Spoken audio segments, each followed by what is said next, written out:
entre le tir à la carabine et les auto-tamponneuse, ton cœur balance, non? Ah oui, c'est ça, tout à fait. C'est des pigeons qui m'intéressent, il n'y avait pas de pigeons, c'est dommage. De quoi? Il n'y avait pas de pigeons, c'est dommage.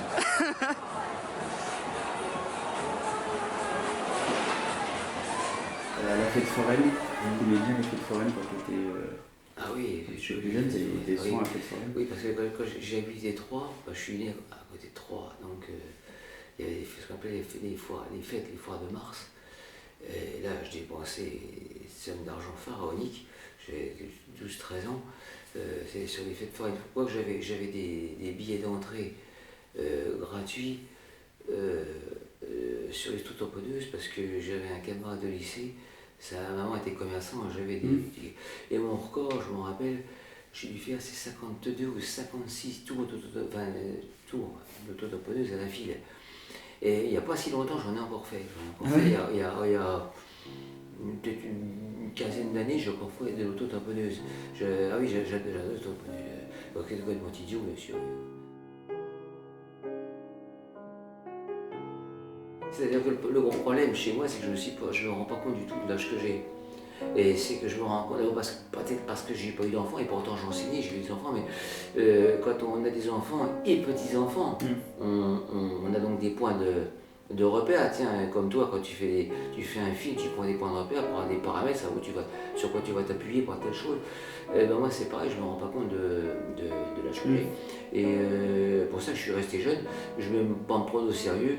Alors j'exècre les gens qui se prennent au sérieux. Alors je citerai Frédéric Chopin qui disait les gens qui se prennent au sérieux ne sont pas des gens sérieux.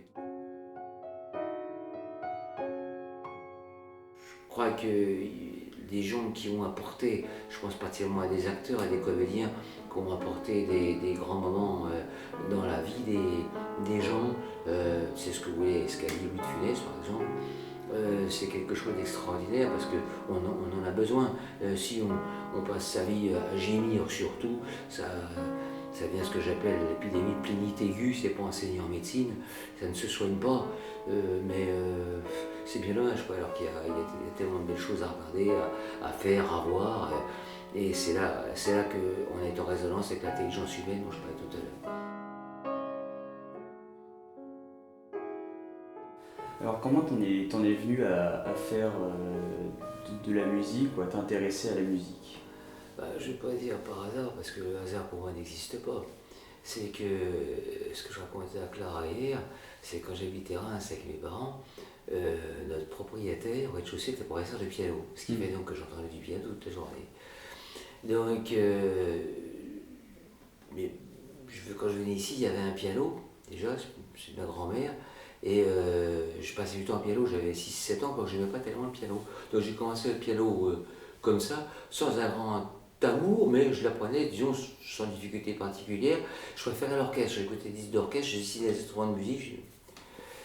Et puis, j'aimais aussi créer, mais créer de façon générale, par le dessin, par la fabrique. J'aimais faire du mécano, à l'époque les gosses faisaient du mécano, donc j'aimais construire. Alors on avait un manuel dans le mécano, mais j'aimais inventer mes propres modèles. Donc, et la musique pour moi était un moyen de création qui s'est affirmé. Comme je suis un grand amateur de chemin de fer, j'étais aussi parti sur une sorte de création de réseaux. J'ai beaucoup de sites de réseaux, j'ai fait du travail miniature, ça me plaisait. Et la musique a été la plus forte parce que je pense qu'elle a peut-être répondu à des besoins moraux auxquels le chemin de fer, qui est plus technique, plus matériel, ne pouvait pas faire. Ça aurait été peut-être la même chose avec la littérature, sûrement. Et alors, effectivement, la littérature, ce que je dis à Claria, c'est que j'étais attiré par la littérature. J'avais une quinzaine d'années, j'avais un professeur qui m'a dit que vous pourriez faire un écrivain. J'ai travaillé entre styles, j'avais une quinzaine d'années, je ne sais pas, j'étais jeune. Mais la musique était la plus forte, j'adorais la musique. Donc, mais j'ai jamais étudié comme Maurice Ravel, j'ai jamais étudié la théorie d'ailleurs. Maurice Ravel oui, Ravel, qui est mon maître, effectivement, je dirais entre guillemets, quand je ne l'ai pas connu. Et la musique, j'ai pratiqué pour mon plaisir en fait. En fait, j'aurais pas aimé fréquenter les musiciens, j'aurais pas aimé être professionnel, puisque à la base je fais des études de droit, j'ai tout à fait autre chose que la musique. Mais après, effectivement, j'ai fait des études d'harmonie, de composition d'orchestration et de Grand Prix de Rome. Et puis j'ai étudié la musique aussi par moi-même, en écoutant, en lisant, en me l'appropriant. Et quand j'ai senti que je serais prêt à donner quelque chose, parce que j'avais un grand rêve, c'était réaliser un catalogue. Alors, une œuvre à moi, une œuvre avec une majuscule, un ouvrage, je pourrais faire. Donc là, j'ai commencé mon catalogue, c'est vrai que j'ai repris la plume quand début 98, parce que j'ai passé un réveillon avec des amis, avec une jeune femme qui était violoniste à l'orchestre symphonique de la garde républicaine. Et elle m'avait proposé une pièce de violon. Donc moi j'ai dit, je vais te la faire, je vais vous la faire, je vous tutoyer. Mais donc j'ai fait cette pièce qui était le tombeau selon Ravel. Donc c'était le point de départ, et puis j'avais des choses en tête que j'étais prêt à faire, mais je ne pensais pas que j'allais en faire. Alors j'avais des pianos qui étaient prêtes, enfin j'ai mis au point après, et puis j'avais des chansons pour clarinette a cappella, et puis total j'ai déballé tout mon catalogue, j'ai 46 numéros d'opus exactement à l'heure actuelle, une pièce de flûte, donc je sais pas pour Lara. Voilà, c'était mon rêve, et j'étais satisfait justement d'avoir fait ce que j'avais fait, j'étais arrivé au bout, pour un modeste amateur comme moi, j'étais satisfait. Il y a sûrement qui font mieux que moi, mais je pense que le problème n'est pas à savoir si on fait moins bien ou mieux, c'est de faire ce qu'on a à faire, et essayer de le faire le mieux possible. Voilà. C'est mon point de vue. Là, quand je suis venu à la musique, c'était un besoin sûrement de l'âme, un besoin très personnel, voilà, hein, qui a dépassé tout le reste, qui m'a aidé. Hein. Cette nouvelle école française, où la grande forme, au-dessus, qu'est-ce qu'on va trouver? On va trouver un Paul Dukas, la grande sonate en mi bémol mineur qui dure 40 minutes. On va trouver les variations sur un thème de Rameau. La pièce s'appelle La Poule d'ailleurs, de Rameau. On va trouver un Florent Schmitt. Et au-dessous, on va trouver des gens comme Fauré, en héritage de Chopin. On retrouve la forme nocturne, des structures brèves comme le prélude, qui nous rappelle effectivement cette structuration qui nous provient de la pensée de Jean-Sébastien Bach, une structure qui n'est pas la structure grandement formaliste. Un sujet particulier, c'est-à-dire que j'aurais aimé écrire un quatuor à cordes, mais je n'entends pas le quatuor à cordes. Donc comme je fais ce que j'entends, bon. Mais sinon, la formation que je préfère, c'est sûrement le grand orchestre. Le grand orchestre. Et c'est depuis mon plus jeune âge. D'ailleurs, j'aime le répertoire symphonique. C'est ce que je préfère. En tant qu'instrument individuel, c'est le piano. J'aime tous les instruments, mais le piano, c'est mon instrument, et c'est souvent l'instrument des compositeurs. Le piano, c'est là où on a ses confidences, c'est un peu là. Il y a beaucoup de couleurs déjà. C'est ça, on peut tout envisager, tout embrasser avec le piano. Et puis la forme que je préfère, effectivement, je pense que c'est le concerto, et particulièrement pour le piano, puisque effectivement ça réunit à la fois le piano et l'orchestre. Donc et j'aime son évolution, je connais tous les grands concertos du répertoire, depuis les concertos de clavier de Jean-Sébastien Bach jusqu'à Francis Poulenc, jusqu'au début des années 1950, donc ça couvre déjà pas mal de périodes. Et ça, effectivement, le concerto, j'avais fait quand je faisais des conférences ici à l'université, je fais une conférence sur le concerto de piano, ça me plaisait de présenter. Oh, bien sûr, j'ai mes concertos préférés. Ta conférence sur Camille Saint-Saëns au mois de décembre. Oui, c'est ça, oui. Alors, bon, effectivement, Saint-Saëns c'était un grand pianiste, j'ai évoqué bien sûr cet aspect-là. J'aime beaucoup son 5e concerto, j'ai une de mes amies qui joue encore le 4e, bon, qui n'est pas celui que je préfère, mais j'ai bien le 5e pour des raisons personnelles, parce que souvent, les œuvres sont rattachées souvent à des souvenirs de ma vie. Elles ont marqué des moments donnés, et même des saisons ou des moments dans l'année. Et j'aime quelquefois les réentendre à la période correspondante. Ça peut paraître bizarre, mais c'est un univers personnel. Comme ici, c'est l'univers où j'ai fait toute mon œuvre, mais c'est un univers que j'aime, où je me sens vraiment à même de réaliser ce que je veux faire. Je peux composer n'importe où dans ma tête, mais la réalisation finale, la matérialisation, je la fais ici. Ça, c'est certain. Il viendra plus tard. Tout à l'heure, tu vas je vais te voir, hein. C'est pas de problème. Si vous n'avez pas de questions, je vous remercie de votre attention. Puis je vous invite avant de partir de jeter un petit coup d'œil sur la collection de Sophie Boyot, qui est très intéressante concernant Camille Saint-Saëns. Bonne soirée et protégez-vous bien. Merci. En parlant de la fac, on a ton ami Jean-Baptiste. Oui, bien sûr. Jean-Baptiste Médard, il est professeur. Oui, qui était directeur du département de musicologie. Et avec qui tu as des rapports? Bah, c'est grâce à lui d'ailleurs, effectivement, parce que c'est lui qui m'a fait sortir un petit peu de mon trou, je veux dire, de faire émerger la musique, parce que je l'aurais pas fait. J'ai des œuvres qui ont été jouées auparavant, mais là, ça a donné un petit peu d'essor à la chose. Voilà. Oui.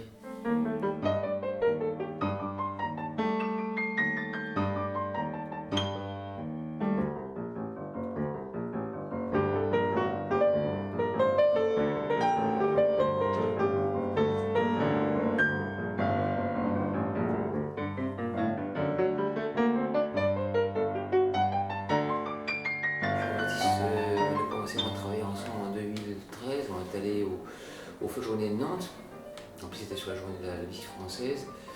Et puis ben, on a différentes choses, mais ce qui fait plaisir, c'est d'avoir c'est un excellent musicien. Et si j'ai fait ce que j'ai fait par rapport à lui, c'est parce qu'il a eu la considération pour mon travail artistique, et c'est ce qui m'a fait plaisir. Moi je n'ai pas à me considérer, mais quand la considération vient de quelqu'un qui est compétent, c'est ça qui m'a beaucoup touché. On est allé 9 fois ensemble à Innsbruck, où on a eu une collaboration avec l'orchestre symphonique de l'université. Et ce qui m'a permis d'ailleurs de faire une conférence sur Maurice Ravel au conservatoire de la ville d'Innsbruck. Voilà, ce qui m'a fait bien plaisir. Sinon, je ne peux plus compter tout ce que j'ai pu faire avec Jean-Baptiste, y compris des présentations de concerts, même les présentations à l'université. Et j'ai fait pendant une quinzaine ou vingtaine de conférences, de prestations publiques avec lui. J'ai pris un immense plaisir. Il m'a permis vraiment de faire beaucoup de choses, comme on dit, un peu évidemment de m'éclater dans ce domaine-là. On a fait un travail totalement en confiance. Les choses se sont ralenties par cause des événements du Covid et bien de choses, mais il m'a permis beaucoup de publication d'articles. Je n'ai pas encore acheté, ils n'en avaient plus. Non, mais... Ils ont été ruinés par des Anglais ou des Allemands. Ah bon? Attends, mais ils sont comment? Ils sont connus en Europe. Ils achètent tout. Ils achètent tout. Ils achètent tout. Non, non, mais ils sont connus. Et c'est en Haute-Marne. C'est en Haute-Marne. C'est la meilleure. Il est considéré comme pratiquement les meilleurs vins. Des liqueurs eau de vie en France. Là, Ils sont dans tous les trucs. Je sais pas si nous on va vivre du coup, mais. C'est le jeu de mort.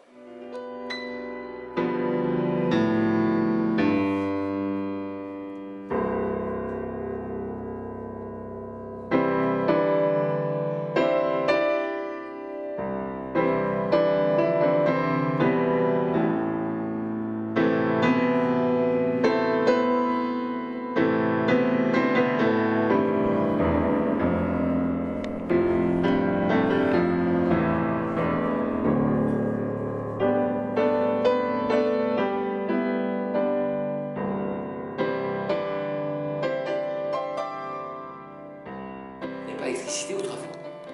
Et tu me compares avec ça. Il descendait comme ça, il n'y avait pas de lumière. Comment ça se passait? Ils en vendent même d'ailleurs à la boutique du Chevalier au château du Vaujour. Oui, tu vois. Oui, alors tu vois, ici, en hiver, je m'assois bien là. Ça me fait penser à Grieg, qui avait une peinture comme ça, qui n'était pas comme ça par une jeune peintre norvégienne qui vivait à Paris, ou danois, je ne sais plus, norvégienne. Il se mettait sur un fauteuil comme ça, tu me prends, tu vois, c'est un état naturel chez moi. Voilà, je sors dignement. Tu fais petit. J'arrête le jardin, alors voilà, naturel quand même. Hein. Voilà.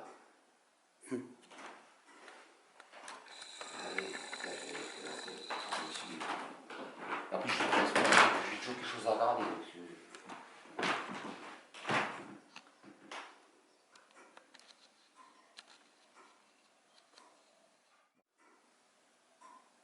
Les roses, on est entre deux périodes de pousse et il n'y a pas grand chose. Mais on me dit rosier là-bas, je suis content qu'il est bien pris. Il est dans un état lamentable. J'ai tout coupé en général, on me dit ça part pas, ben, il est reparti. Voilà, l'instant il n'y a pas grand chose.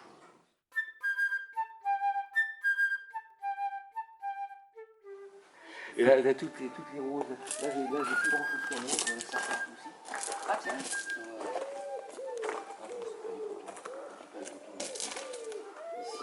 Ici Ça part, tu vois, quand on commence de revenir, tu vois, ça commence encore, c'est de redémarrer ici. Celles-là qui sont bien parties. Alors, je sais pas ce que ça va donner. Les feuilles sont jolies, bon, ça va aller. Il faut quelque chose, il faut bien que tout le monde vive. Puis là-bas c'est pareil. Alors là, j'ai fait le trou ici. J'ai fait comme là, il n'était pas beau, j'ai coupé carrément. Tu vois, comment je vais repartir? J'ai coupé carrément, on va partir à zéro, il repart. Et ici, bah, tu vois, ici je le regarde avec toi, je le pars, tu fais attention. Il va commencer de repartir aussi. Et ça, c'est pas beau.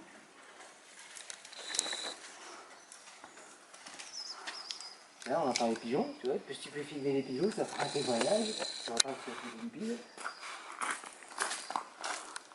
On a un plaisir très égoïste, mon premier c'est de composer de la musique. La poser d'écrire pour moi. J'ai jamais tellement cherché à la faire jouer. Donc j'ai des amis qui m'ont engueulé, qui m'ont dit mais pourquoi t'as pas du plaisir à des gens. Alors effectivement, j'en parlais hier à Clara d'ailleurs. Oui, j'aime. Alors, effectivement, ça m'a amené à faire jouer ma musique, mais je n'ai jamais cherché. Si je m'étais donné la peine, j'aurais pu la faire jouer beaucoup plus, la faire connaître beaucoup plus. C'était pas mon but particulier. Puis entendre ma musique, des fois ça excède un petit peu ma patience. Je préfère entendre celle des autres que je trouve infiniment mieux que la mienne. Bon, j'aurais l'air de mettre en avant la société actuelle, c'est les gens beaucoup se mettre en avant, moi j'aime plutôt rester en arrière. Alors j'aime citer la Bible à ce sujet-là. Si tu es invité quelque part, reste au fond. Des fois qu'il y a des gens plus importants que toi à faire parler et à mettre en avant. Si on te demande de venir, ben viens. Voilà. C'est comme ça que j'ai été élevé, puis je trouve que c'est très très bien. Excusez-moi l'expression, mais je me la pète aujourd'hui, je supporte plus tellement.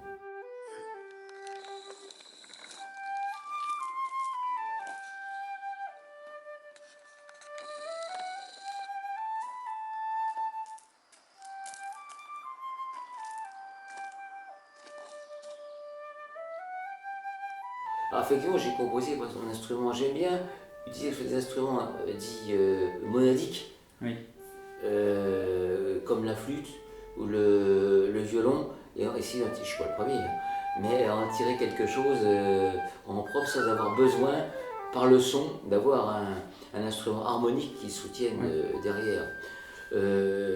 Par contre, effectivement, j'ai fait pour l'orge, pour le clavecin, parce que la guitare, c'est un instrument polyphonique. Et j'ai pris plaisir.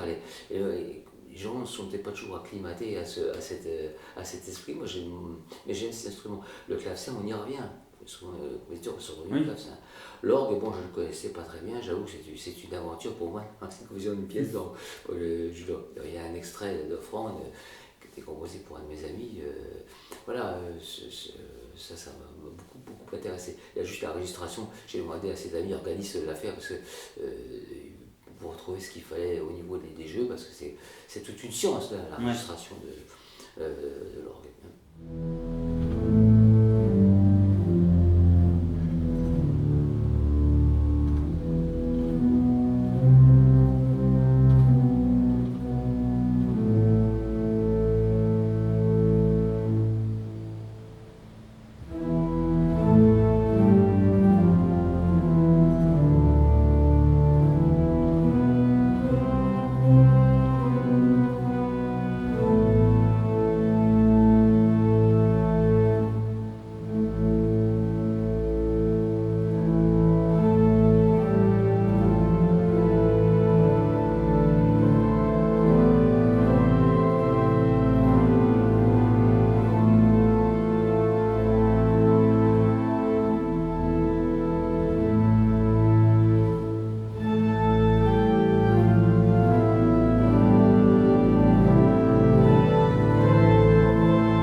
beaucoup.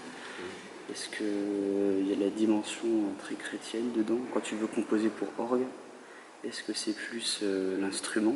Tu composes pour l'instrument? Ou est-ce qu'il y a forcément une dimension religieuse immanente dans la composition? Alors, il y a deux choses. Il y a effectivement une dimension immanente dans la pièce d'orgue, puisque j'ai choisi un prélude de chorale d'orchestre à la mort. Mais je considère d'une façon générale, pas seulement pour l'orgue, l'acte de création comme quelque chose de divin. Je ne suis pas le premier dans cet ordre-là. Jean-Sébastien Bach était sûrement, à mon avis, un des plus grands artisans de Dieu, si Beethoven était artisan des hommes. Mais pour moi, je considère que l'acte de création, c'est quelque chose de divin. Je citerai encore un exemple célèbre, enfin, je pense célèbre. Il arrive très souvent à Antonin Dvorak, tout le monde connaît la fameuse symphonie du Nouveau Monde. Très souvent, il signait ses partitions à la fin, mettant merci à Dieu. Maintenant, il y a des compositeurs qui ont fait très belles œuvres religieuses et qui étaient athées. Ils se disaient athées.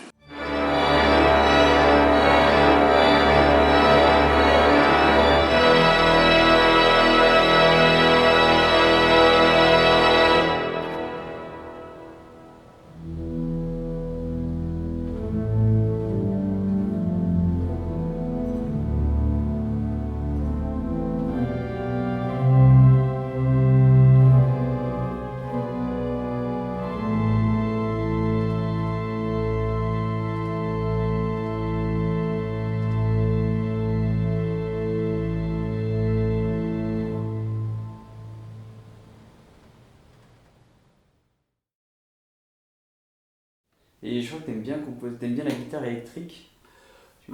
J'aime bien les sonorités de la guitare électrique. J'aime bien les sonorités de la guitare électrique, mais je n'ai pas composé pour la guitare électrique, j'ai composé pour la guitare acoustique, comme on l'appelle. Enfin, la guitare. Mais oui, j'aime bien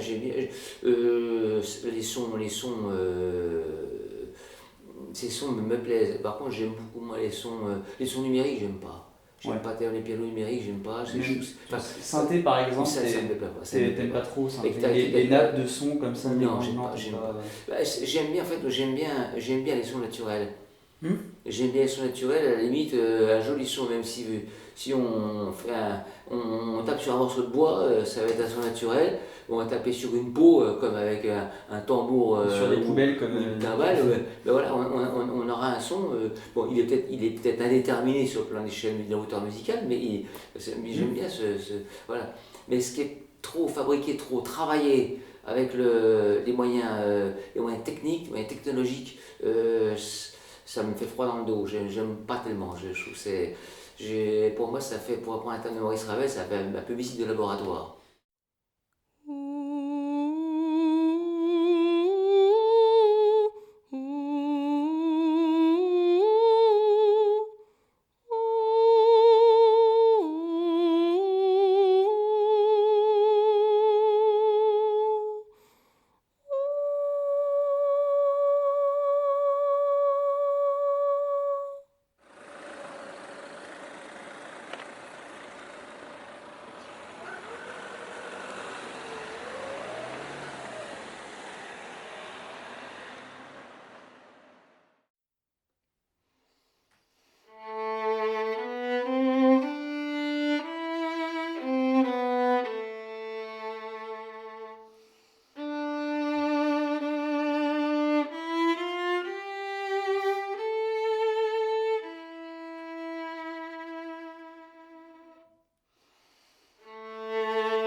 Par contre, j'ai une autre balade, effectivement, qui est plus une balade que je fais fin août, début septembre.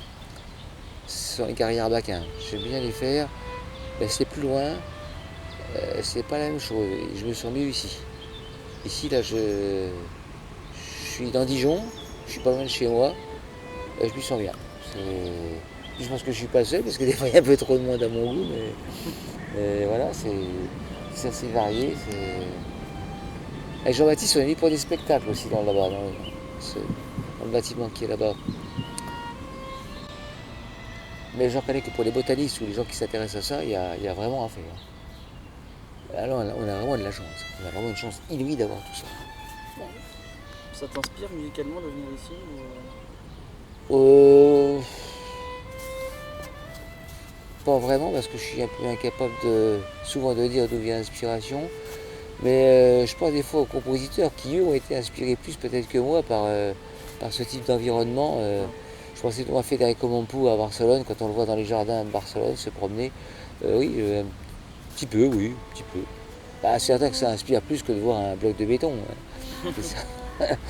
Oui, bien sûr. Il y a un lien. Alors je pense à certains compositeurs qui ont été inspirés beaucoup par la nature. Je pense à Edvard Grieg, par exemple, par la nature norvégienne, et je pense qui est très proche de la nature, effectivement. Qui a créé une musique, j'allais dire, beaucoup plus de musique qui est liée à l'extérieur qu'à l'intérieur.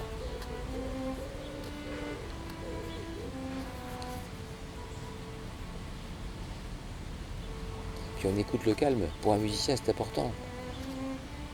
Donc Jacques disait, il y a également les silences, la musique dans les silences. Je pense qu'il faudrait que les êtres humains reviennent à des choses simples. Et souvent ça leur est indiqué, ils ne veulent pas le voir. Ils ne veulent pas le voir, ils peuvent le voir, mais ils ne veulent pas. Et ça permet de rester conscient. Ah, le petit oiseau tout à l'heure, le var revenu. Et quand tu me posais la question de savoir si ça m'inspirait, je rêverais quelquefois d'avoir de la musique, bon, sur la mienne, et qui soit jouée dans la nature. Mais sans après, tu vois. La jouer dans la nature. Une musique qui colle avec la nature, pas des fusils, des beugleries, ou des décibels. Excuse-moi pour les termes, mais je dis que je le pense.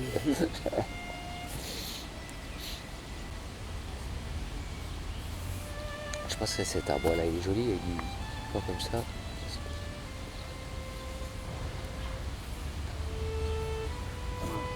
On a même un peu de ciel bleu, tu vois là-bas. Le bon Dieu est avec nous.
Et oui, justement, par rapport aux jeunes, je trouve que tu es assez entouré justement d'étudiants, que tu aimes bien aller à la fac de musicologie, donc à Dijon, à Chabot-Charny, et d'ailleurs les jeunes te le renvoient bien, enfin, ils t'apprécient, ils aiment bien discuter avec toi, ils te demandent des conseils. Même quand j'étais au tout début de ma licence, il y en a quelques-uns qui m'ont dit si tu fais ton mémoire, si tu fais un peu sur certaines musiques, certains compositeurs, et que tu galères un petit peu, tu peux demander à Jean-Claude, il va t'aider. Et puis en plus, je crois que tu as même aidé un étudiant bastien pour la mémoire. Donc voilà, je trouve que t'es très entouré justement de jeunes, donc c'est pour ça je rebondis avec ce que je disais tout à l'heure par rapport à un grand enfant, c'est que bah, il y a quelque chose qui est très chaleureux chez toi, sans forcément parler de paternel, mais il y a quelque chose, il y a une cohésion qui existe, un lien que tu fais assez aisément en fait avec les jeunes générations, que je trouve en toi qui est beaucoup de dynamisme, de compréhension, d'adaptation également. Donc je trouve on le voit d'ailleurs, enfin les pièces que tu écris, tu les fais jouer par des étudiants. Déjà, oui. Tu as même composé une pièce de flûte pour Lara, oui, étudiante. Ça marche, oui, tout à fait. Oui, parce que j'aime bien travailler avec des jeunes parce qu'ils sont compréhensifs. Je me suis aperçu, j'allais dire, hélas, qu'à une ou deux exceptions près, comme Jean Bernard par exemple, que les gens de ma génération ne comprennent pas ma musique. Et je trouve que les jeunes s'y prêtent mieux. Alors, les anciens sont peut-être trop blasés. C'est ça, surtout les pianistes, des arabes et les pianistes. Mais il y a peut-être aussi que les jeunes ont peut-être besoin d'une recherche instinctivement une certaine tranquillité dans une société actuelle qui est stressée, qui n'est pas facile à vivre. Et comme j'ai écrit une musique qui reste, je dirais entre guillemets, si c'est un sens humaine, c'est-à-dire qu'elle n'est pas agressive justement par rapport à ce côté. C'est pas qu'elle manque d'énergie, mais c'est qu'elle répond à des valeurs humaines, celles qu'on avait autrefois pour composer de la musique. C'est pas froid, il y a une chaleur peut-être qui s'y retrouve aussi peut-être par rapport à ça, ce que je souhaiterais. Mais effectivement, oui, à la fac, j'aimais bien aller à la fac, et maintenant j'y vais plus, ou rarement, sauf qu'on me demande, mais pour des raisons que je ne vais pas évoquer ici. Mais c'est vrai que j'aimais bien y aller, et puis souvent grâce à Jean-Baptiste, il y a un tel qui va te demander ça, Bon, voilà, j'ai un étudiant qui est parti après à Lyon, qui a filmé pas mal de mes conférences, et encore récemment j'ai eu des retours d'étudiantes que j'avais eues, on leur rêve bien, on voudrait bien leur voir, qu'est-ce qu'il vient, il est encore pas bon, mais voilà, je suis toujours là aussi pour eux s'il y a quelque chose, c'est certain.